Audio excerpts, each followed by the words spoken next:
Below poverty card ಅಂದ್ರೆ BPL card ಬಗ್ಗೆ ರಾಜ್ಯದ ಸರ್ಕಾರಕ್ಕೆ ಸ್ವಲ್ಪ ವಿಚಾರವಾದ್ರೂ ಗೊತ್ತಿದ್ಯಾ? ಅದೆಷ್ಟು ನಿಮ್ಮ ರಾಜಕಾರಣದ ಬುದ್ಧಿಗೆ ಬಡವರ ಹೊಟ್ಟೆ ಮೇಲೆ ಹೊಡಿತೀರಾ? ಬಿಟ್ಟಿ ಭಾಗ್ಯಗಳನ್ನ ಕೊಟ್ಟು ಈಗ ಬಡವರ ಹೊಟ್ಟೆ ಮೇಲೆ ಹೊಡೆಯುವ ಬುದ್ಧಿ ತೋರಿಸ್ತಾ ಇದ್ದೀರಲ್ವಾ? ನಾಚಿಕೆ ಆಗೋದಿಲ್ವಾ? ದುಡ್ಡಿಲ್ಲ ಅಂದ್ರೆ ಭಿಕ್ಷೆ ಬೇಡಿ, ಅದು ಬಿಟ್ಟು ನಿಮ್ಮ ತಾತ ಮುತ್ತಾತ ಮಾಡಿದ ರೂಲ್ಸ್ ನ ಹಾಗೆ ರೂಲ್ಸ್ ಗಳನ್ನ ಚೇಂಜ್ ಮಾಡೋದಿಕ್ಕೆ ಅಧಿಕಾರ ಕೊಟ್ಟವರು ಯಾರು?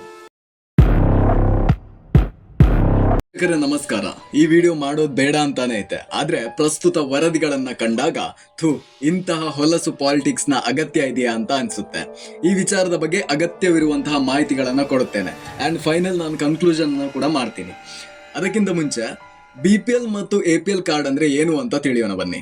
BPL ಅಂದ್ರೆ ಬಿಲೋ ಪವರ್ಟಿ ಕಾರ್ಡ್, APL ಅಂದ್ರೆ ಅಬೋವ್ ಪವರ್ಟಿ ಕಾರ್ಡ್ ಅಂತ. ಕನ್ನಡದಲ್ಲಿ ಹೇಳ್ಬೇಕು ಅಂದ್ರೆ ಬಡತನ ರೇಖೆಗಿಂತ ಕೆಳಗೆ ಇರುವವರು BPL ಕಾರ್ಡ್ ಅನ್ನ ಹೊಂದಿರ್ತಾರೆ, ಇನ್ನ ಬಡತನ ರೇಖೆಗಿಂತ ಮೇಲೆ ಇರುವವರು APL ಕಾರ್ಡ್ ಅನ್ನ ಪಡೆದುಕೊಳ್ತಾರೆ. BPL ಕಾರ್ಡ್ ಏನಕ್ಕೆ ಯೂಸ್ ಆಗುತ್ತೆ ಅಂದ್ರೆ ಮೂಲಭೂತ ಸೌಕರ್ಯದ ಅತಿ ಹೆಚ್ಚು ಸೌಲಭ್ಯವನ್ನ ಈ ಕಾರ್ಡ್ನಿಂದ ನಾವು ಪಡಿಬಹುದು. ಇನ್ನ BPL ಕಾರ್ಡ್ ಹೊಂದಿದ ಕುಟುಂಬಗಳು ಎಷ್ಟಿದೆ ಅಂತ ಗೊತ್ತಿದ್ಯಾ? 1.25 ಕೋಟಿಯಷ್ಟು BPL ಕಾರ್ಡ್ಗಳು ಸದ್ಯ ಚಾಲ್ತಿಯಲ್ಲಿದೆ.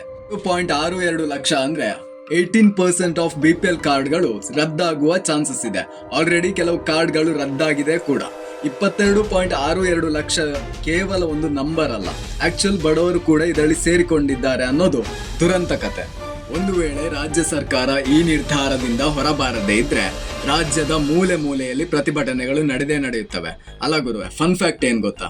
ನಾನು ನನ್ನ ಕಣ್ಣಾರೆ ನೋಡಿದ ಹಾಗೆ ಮನೆಯಲ್ಲಿ ಪರ್ಸನಲ್ ಯೂಸ್ಗೆ ಗಾಡಿಯನ್ನ ಇಟ್ಕೊಂಡು ವಾರ್ಷಿಕ ಆದಾಯ 1 ಲಕ್ಷದಿಂದ ಜಾಸ್ತಿ ಇದ್ರೂ ಕೂಡ BPL ಕಾರ್ಡ್ ಹೊಂದಿರುವ ಅದೆಷ್ಟೋ ಕುಟುಂಬ ಇದೆ ಅಂತ ಈ ನೀತಿಗೆಟ್ಟ ಸರ್ಕಾರಕ್ಕೆ ಗೊತ್ತಿದ್ಯಾ?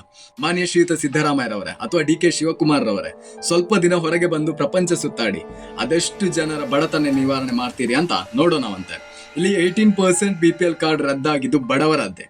ಅದಕ್ಕೆ DK ಶಿವಕುಮಾರ್ ರವರ ಸಮರ್ಥನೆ ಹೇಗಿದೆ ಅಂದ್ರೆ 10ರಿಂದ 20 ಕಾರ್ಡ್ಗಳು ಮಾತ್ರ ಅಂತ ಈ ತರ ಆಗಿತ್ತು.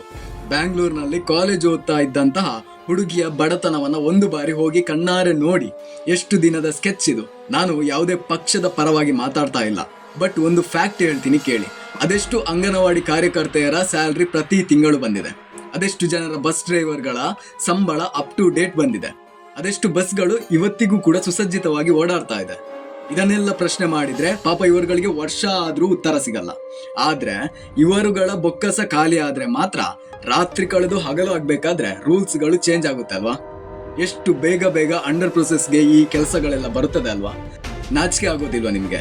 ಬಂಧುಗಳೇ, ಯಾರು BPL ಕಾರ್ಡ್ ನಿಂದ ವಂಚಿತರಾಗ್ತಿದ್ದೀರಿ, ದಯವಿಟ್ಟು ಸರ್ಕಾರಕ್ಕೆ ಬಿಸಿ ಮುಟ್ಟಿಸಿ, ಇಲ್ಲ ಅಂತ ಹೇಳಿದ್ರೆ ನಿಮ್ಗಳಿಗೆ ಚೊಂಬೆ ಗತಿ. ಈ ರೀತಿಯಾಗಿ ಹೇಳ್ತೀನಿ ಅಂತ ಬೇಜಾರು ಮಾಡ್ಕೋಬೇಡಿ. ಯಾವುದೇ ಸರ್ಕಾರ ಆಗ್ಲಿ, ಯಾರೇ ಆಗಿರ್ಲಿ, ಒಂದು ರೂಲ್ಸ್ ನ ಚೇಂಜ್ ಮಾಡೋ ಬದಲು ಈ ಸರ್ಕಾರದಿಂದ ಜನಗಳಿಗೆ ಏನು ಉಪಯೋಗ ಇದೆ ಅನ್ನೋದನ್ನ ಮೊದಲು ನಾವು ತಿಳ್ಕೋಬೇಕು.